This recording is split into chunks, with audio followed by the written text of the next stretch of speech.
세계 최고 헤지펀드 설립자인 레이 달리오. 이 사람이 펀드 운영뿐만 아니라 국제 정세에 대해서도 자주 언급을 하는 사람인데요. 미국, 중국을 포함한 세계대전 가능성이 50%로 올랐다. 이런 인터뷰 기사가 나왔습니다. 세계 최고 헤지펀드 브리지워터 창립자인 레이 달리오가 이스라엘과 하마스 분쟁이 확산하면서 세계대전 발생할 확률이 50%까지 올랐다라고 언급을 했죠. 자, 세계대전이라고 한다면 이제 3차 세계대전을 의미하는 건데요. 이스라엘과 팔레스타인 간 이 충돌이 다른 유혈 전쟁을 촉발할 위험이 있다라는 부분입니다. 지금 이 국가 간의 긴장 이 상태가 장기적으로 영향을 미칠 가능성이 높아진 것입니다. 세계대전 전환 가능성이 35%에서 50%로 높아진 것으로 보인다라고 얘기를 하고 있습니다. 그걸 노리고 있는데, 그래서 내년도 2024년도 대만에서의 총통 선거가 있다라는 건 중국과 대만의 갈등이 깊어질 가능성이 있습니다. 이런 가운데 또 러시아는 우크라이나 곡물 창고를 공격을 했습니다. 오데사 창고죠. 우크라이나 남부 항구 곡물 저장 시설을 공습했다. 이로 인해서 국내 곡물 관련주들이 증시에서 상승을 했습니다. 자, 러시아가 오데사 항구를 지난번에도 공습을 했는데 또 공습을 한다. 그러니까 지금 우크라이나 러시아 전쟁이 장기화될 상황, 그리고 중국이 대만을 노리는 것, 그리고 중동의 이 상황에서 미국이 이 세계 전쟁을 다 참여를 할 수 없다는 이 현실 속에서 중동이 가장 큰 화약고가 될 수 있다는 거, 이 부분을 명심해야 되죠. 왜 중동에서 이런 분쟁이 벌어지고 있을까요? 왜 하마스는 이스라엘을 어렵게 만들었을까요? 그리고 이렇게 이스라엘을 공격한 게 굉장히 안 좋은 방식으로 한 겁니다. 테러를 일으킨 방식이 이스라엘을 굉장히 자극시키는 방식이었고, 지금까지 전례가 없었죠. 전례가 없었던 그런 분쟁이 일어나는데, 이 분쟁이 일어났던 배경이 무엇일까요? 자, 특집으로 제가 안내를 드리겠습니다. 왜 이런 배경이 만들어졌는지. 짧은 시간 안에 많은 것을 설명할 수는 없겠지만, 그러나 빠르게 내용을 전개하도록 하겠습니다. 가장 큰 분쟁의 이유가 바로 이겁니다. 황금돔 사원인데요. 이 황금돔 사원, 이것은 이스라엘에 있습니다. 이스라엘에 있는데, 다 아시다시피 이슬람 사원입니다. 이슬람 사원이 예루살렘에 있는 거예요. 이 예루살렘에 이 예루살렘에 이슬람 성전이 있게 된 가장 큰 이유는 뭐냐면, 아랍이 이 나라를 점령했을 때, 그때가 AD 600년 전이었을 거예요. AD 636년도에 아랍이 이 지역을 통치했었죠. 그때에 이 이슬람 성전을 지었던 것입니다. 이 성전을 짓고 나서 계속해서 자리를 잡고 있었던 거예요. 그러니까 예루살렘 땅에 이슬람 신봉자들이 와서 여기서 이제 예배를 드리는 그런 장면이 펼쳐지게 된 것이죠. 여기서는 이제 이스라엘 경찰들이 주변에 배치가 되어 있는 상태에서 이슬람 종교를 갖고 있는 사람들이 여기서 예배를 드리는 그런 모습이 만들어지고 있습니다. 자, 무슬림들이 제3대 성지로 여기고 있는 이 자리에서 유대인들은 통곡의 벽에서 기도하고, 무슬림들은 이스라엘 경찰의 삼엄한 통제를 받으면서 여기서 기도를 하는 이런 현장입니다. 여기가 이제 분쟁의 씨앗인데요. 그럼 여기가 과거에는 이 부분이 어떤 자리였냐? 바로 이스라엘이 이렇게 유대 광야에서 떠돌 때, 유대 광야에 있을 때 예배를 하던 이런 모양으로, 성막의 모형을 가지고 예배를 하던 그런 장소였습니다. 모세가 율법을 받아서 성막을 짓고 예배하는 형태, 그렇게 만들어졌던 것이죠. 그 다음에 이제 솔로몬이 성전을 짓습니다. 다윗의 아들, 다윗왕의 아들 솔로몬이 최초로 성전을 짓습니다. 바로 그 성전터입니다. 그 성전터에서 바로 성전을 짓습니다. 바로 이 장소는 또 뭐냐면 아브라함이 아들 이삭을 제물로 바치려고 했던 바로 모리아산, 그 모리아산 바로 그 자리입니다. 그 자리에 일 성전을 짓죠. 화려하게 짓습니다. 그러다가 다 무너졌죠. 솔로몬 성전은 BC 959년. 그 다음에 제2성전이 수룹바벨 성전인데, 이것은 뭐냐면 이스라엘이 바빌론 포로로 다 끌려갔죠. 포로로 끌려가고 난 다음에 성전을 짓고자 사람들이 거기서 고레스 칙령에 의해서 돌아옵니다. 귀환을 하죠. 그러면서 제2성전을 짓게 되죠. 바로 그 성전터입니다. 포로 귀환은 이렇게 1차, 2차, 3차로 계속 지속이 됐었죠. 1차 솔로몬 성전이 BC 900년대 만들어지고, 그다음 다 무너진 다음에 그 다음에 수룹바벨 성전, 바벨론의 포로로 갔다가 돌아와서 제2성전을 만들었죠. 그리고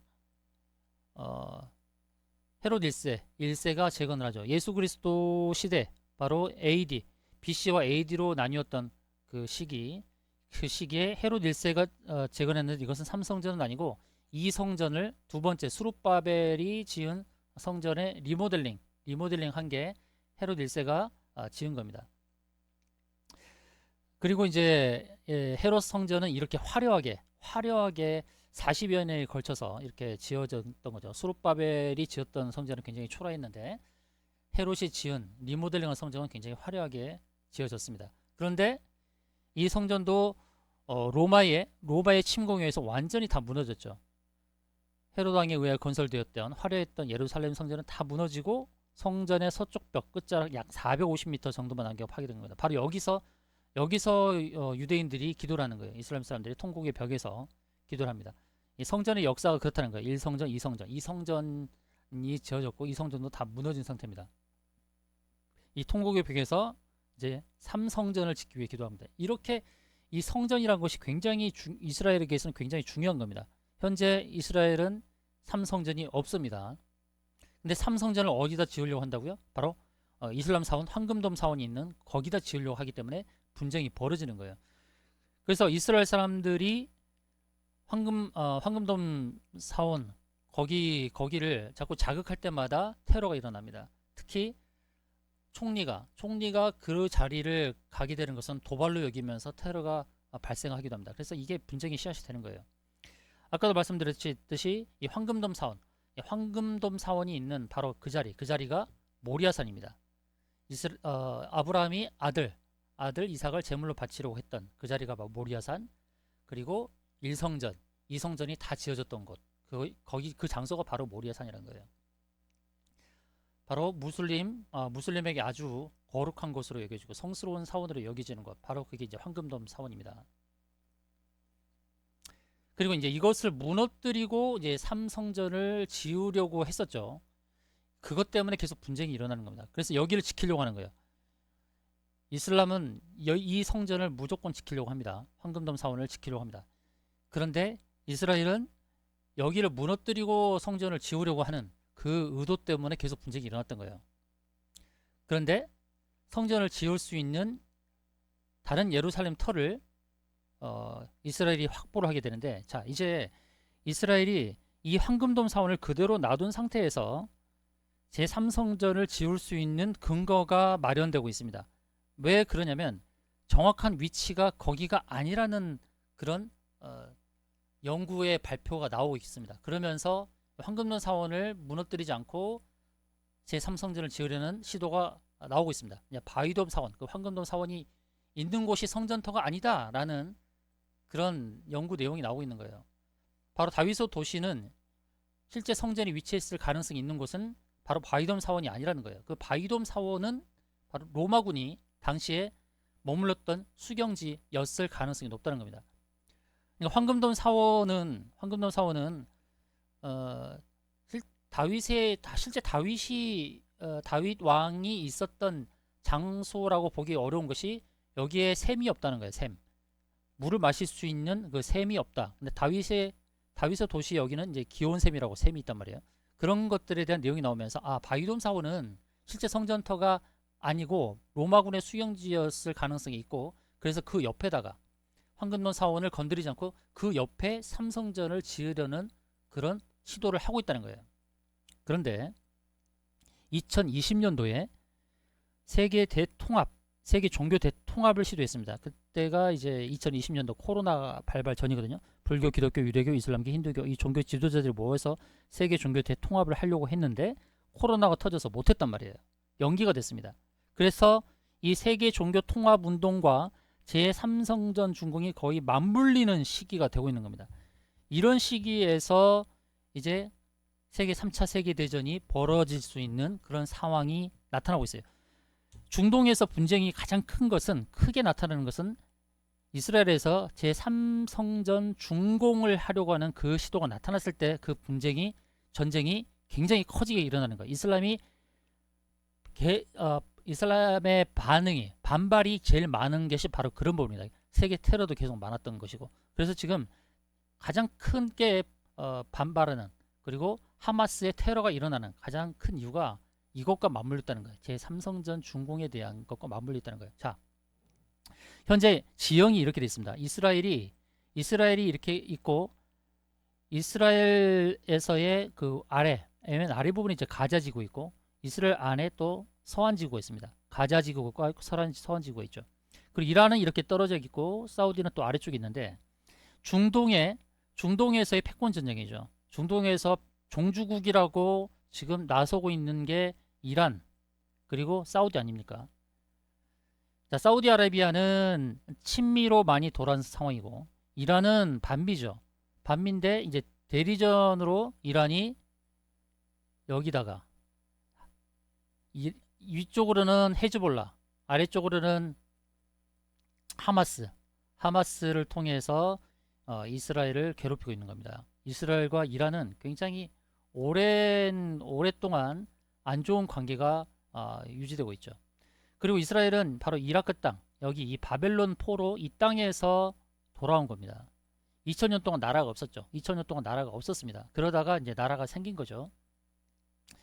근데 사우디의 빈살만이 이란 핵 경고를 했었고, 그리고 사우디와 이스라엘이 점점 가까워지고 있는 상태에서 팔레스타인에 이런 테러가 벌어졌는데, 그래서 빈살만은 좀 뭔가 좀 이렇게 팔레스타인을 위하는 듯한 그런 제스처를 취하긴 했습니다. 지금 스탠스가 굉장히 애매모호한 상황이 된 거죠.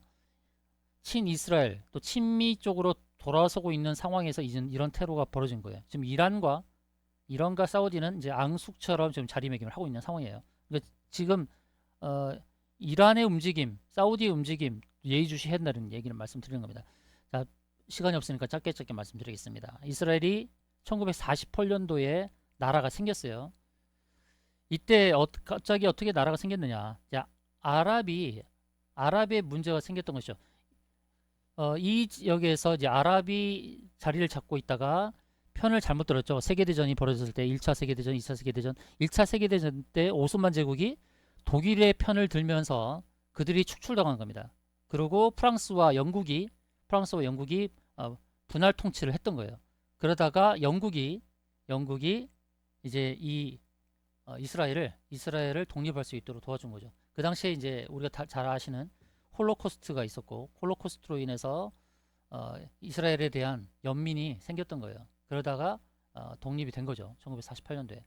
그러다가 또 우리가 잘 아는 중동 분쟁이 계속 일어났습니다. 중동 분쟁이 일어나면서 그 전쟁을 할 때마다 이스라엘이 이기면서 이 지역들이 넓어진 거예요. 그 전쟁을 할 때마다 이기고 해서 오히려 이스라엘을 없애려고 했다가 이스라엘이 전쟁에 이김으로 해서 이렇게 땅이 넓어진 겁니다. 그리고 이제 미국이 이런 중재를 내줬어요. 오슬로 협정이라고 그러는데, 오슬로 협정을 통해서 이 초록색은 팔레스타인이 자치로 지낼 수 있도록, 그리고 이스라엘은 파란 지역에서 머물러 이렇게 오슬로 협정을 통해서 중간에 중재를 해줬는데, 그럼에도 불구하고 이스라엘은 계속해서 자치구를 넓혀가고 있죠. 그래서 이제 위협을 느끼는 겁니다. 팔레스타인 사람들이 위협을 느끼는 거예요. 잘 아시다시피 이스라엘이 갑자기 이제 독립을 한 이 땅에는 이미 아랍 사람들이 많이 살고 있었어요. 그러니까 갑자기 나라가 생겨서 이스라엘 사람들이 여기에 이주하고 이런 것들이 눈에 가시가 된 거죠. 그러니까 이 안에서 팔레스타인 사람과 이스라엘 사람들이 공존을 하고 있는 상황에서 이스라엘은 자치 지역을 계속 넓혀가고 있으니 분쟁이 계속될 수밖에 없죠. 여기가 바로 가자지구입니다. 아래쪽이 가자지구, 그리고 이스라엘 안쪽에 예루살렘 쪽에 이제 서안지구가 있는 겁니다. 이스라엘 팔레스타인 분쟁이 계속되어 왔는데요. 최근 2년 전만 해도 11일 전쟁이 벌어졌어요. 이때도 원인이 됐던 게 바로 이 황금돔 사원입니다. 이 황금돔 사원을 계속 자극할 때마다 팔레스타인 지역에서 테러가 계속 벌어지는 겁니다. 2022년도 8월 달에도 팔레스타인 이슬람의 지하들을 소통하기 때문에 가자지구를 공습했던 것이 있고요. 또 이스라엘이 경계하는 것은 가자지구 이어서 서안지구까지 여기서 이제 분쟁이 일어나는 거거든요. 북쪽 국경에서는 헤즈볼라가 테러를 일으키고 남쪽에서는 하마스가 분쟁을 일으키고 있는 겁니다. 자, 여기서 우리가 주의해야 될 것이 현재는 가자지구에서의 지금 분쟁이죠. 그런데 이 서안지구가 더 큰 분쟁의 씨앗이 되는 겁니다. 가자지구는 하마스고 서안지구는 헤즈볼라죠. 둘 다 강경파입니다. 자, 헤즈볼라, 여기는 직접적으로 이란이 무기를 제공하고 있습니다. 이란의 대리절이 발생할 수 있는 가장 큰 지역이 바로 서안지구예요. 이 서안지구, 여기가 바로 황금돔 사원과 가까운 지역이란 말입니다. 그래서 이게 그것도 문제. 우리는 지금 가자지구를 보고 있지만 가자지구보다 더 위험한 게 서안지구예요. 가자지구에 눈 쏠리고 있는 상황에서 서안지구에서 테러가 벌어지고 이렇게 되면 이제 더 큰 전쟁이 벌어진다고 봐야 됩니다. 자, 배후에 이란이 있을 게 거의 분명합니다. 그래서 대리전 양상이죠.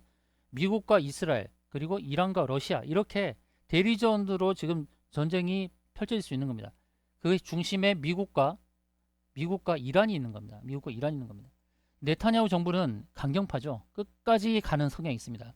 지금 하마스가 너무 크게 자극을 했거든요. 지금 너무 크게 자극을 한 상황이에요. 그래서 이게 단기에 끝날 가능성은 적습니다. 이게 장기로 전쟁이 갈 가능성이 굉장히 높아졌어요. 세계대전 가능성이 높아졌다는 겁니다. 그러면 이 비트코인 운명은 어떻게 될까요? 이 전쟁 속에서 비트코인 운명이 어떻게 될까요? 자, 중요한 건 이거예요. 이렇게 되게 되면요, 달러가 어떻게 될까요? 미국은 이제 선택지가 없습니다. 어떻게든 무기를 공급할 수밖에 없어요. 달러를 찍어낼 수밖에 없습니다. 그럼 달러를 계속 찍어내게 되면 어떻게 돼요? 세계에서 바라보는 눈, 달러가 더 이상 안전자산이 아니다라는 인식이 생깁니다. 달러가 너무 시중에 많아진단 말이에요. 그렇게 되면 희소성 있는 비트코인이 부각될 수밖에 없는 거예요. 그리고 한 가지 또 제가 어제 말씀드렸던 거, 비트코인 현물 ETF 관련된 내용인데요. SEC가 항소를 포기했어요. 자, 그레이스케일이 지금 SEC와 소송전에 벌이고 있는데 SEC가 그레이스케일 판결에 대해 항소를 하지 않기로 했습니다. 이러므로 해서 현물 ETF 승인 가능성이 굉장히 높아졌어요. 내년 1월입니다. 1월. 현물 ETF에 대한 기대감이 여전히 있어요. 다시금 정리합니다. 자, 비트코인은 이 전쟁의 소용돌이 속에서 더 크게 부각될 수 있을 거예요. 지금은 정체를 겪고 있습니다만 앞으로 이 제3성전과 관련된 이스라엘 쪽에서 이 삼성전의 건립에 대한 움직임이 나타났을 때, 그때는 진짜 세계는 소용돌이 속에 빠질 거예요. 자, 프라포시 와치, 이스라엘 무브먼트 어떻게 나가는지 한국어로 한번 번역을 해보겠습니다. 예루살렘에서 세 번째 성전이 세워지는 것을 보기 위해 이스라엘 운동이 전진합니다. 성전산에 유대인의 존재를 제거한다는 노력은 이렇게 해서 이제 예루살렘의 희생 제물을 바치기 위해서 수컷 양을 성전산으로 데려오려고 합니다. 그러니까 이렇게 시도를 하다가 사람이 잡힌 적도 있죠. 그러니까 지금 이 삼성전을 짓기 위해서는 몇 가지 준비되어야 될 게 있습니다. 수컷 소가 좀 필요하죠. 붉은 소가 필요합니다. 동물의 희생이 필요하죠. 제사를 드려야 되니까. 유대인 성전을 짓고 그런 희생 제사를 드리면서 삼성전의 건립을 이제 완성을 할 텐데, 그렇게 오래 안 걸릴 겁니다. 이미 준비가 되어 있어. 조립식으로 건립할 수 있는 준비가 다 되어 있습니다. 짧은 시간 안에 성전을 지을 수가 있어요. 이슬람을 자극하지 않기 위해서 황금돔 사원을 무너뜨리지 않고 그 인근의 다른 지역에서 이스라엘 땅에서 삼성전을 짓는 거예요. 그것을 막기 위한 테러가 일어날 수밖에 없습니다. 없다고 보는 겁니다. 지금 가자 지구의 문제로 지금 사건이 커지고 있는데 지금 가자 지구 문제가 아니에요. 지금 서한 지구가 문제입니다. 서한 지구 땅에서 또 다른 테러가 벌어질 가능성이 굉장히 높습니다. 바로 그것을 우리가 주의해야 됩니다. 자, 서한 지구. 이 서한 지구에서 테러. 이 서한 지구 테러. 이 테러가 여기서 벌어졌을 때가 굉장히 큽니다. 여기는 헤즈볼라예요. 헤즈볼라의 배후는 이란입니다. 이란은 핵무기를 개발하고 있습니다. 핵을 갖출 수가 있어요.